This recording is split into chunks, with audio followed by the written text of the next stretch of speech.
ನಮಸ್ಕಾರ ತಾಯಿ.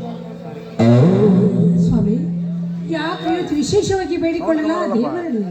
ಹೌದು ಸೀತಾ, ಅದಕ್ಕೆ ತಕ್ಕಂತೆ ಮಳೆ ಆಗಿ ಬೆಳಕಿದ್ದು ಆ ಮಾಲನ್ನು ಮಾರಿ ಮಹಾರಾಜನಾಗಬೇಕೆಂಬ ಅವನ ಕನಸು ಒಂದು ಮಾಡುತ್ತಿರುವವರ ಸಂಹಾರ ಯಾವಾಗ ಅಂತ ನನ್ನ ಮನಸ್ಸು ಮಂಗವಾಗಿರುತ್ತಿದೆ.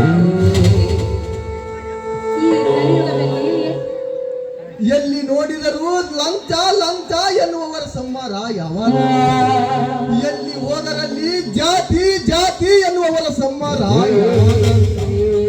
ಬಿಸಿಲು ಮಳಿ ಚಳಿ ಎನ್ನದೆ ಹೊಲದಲ್ಲಿ ಕೆಲಸ ಮಾಡಿ ಕೆಸರಾದ ಕೈಯಿಂದ ಹಸೆಮಣಿ ಏರಿದವರ ಹತ್ತಿರ ಹಕ್ಷತೆಗೆ ಹೋದರೆ ನಿನ್ನ ಕೈ ಹೊಲಸಾಗಿದೆ, ನಿನಗೆ ಹಕ್ಷತೆಗೆ ಅವಕಾಶವಿಲ್ಲ ಎಂದು ಹೇಳುವ ಆ ಹೊಲಸು ಮಡಿವಂತರ ಸಂಹಾರ ಯಾವಾಗ ಅಂತ ನನಗೆ ಸಂಕಟವಾಗ್ತಿದೆ ಸೀತಾ, ಸಂಕಟವಾಗ್ತಾ ಇದೆ. ಕೈ ಕೆಸರಾದ್ರೆ ಬಾಯಿ ಮೊಸರು ಎನ್ನುವ ಮಾತು, ಈ ಗಾದೆ ಮಾತು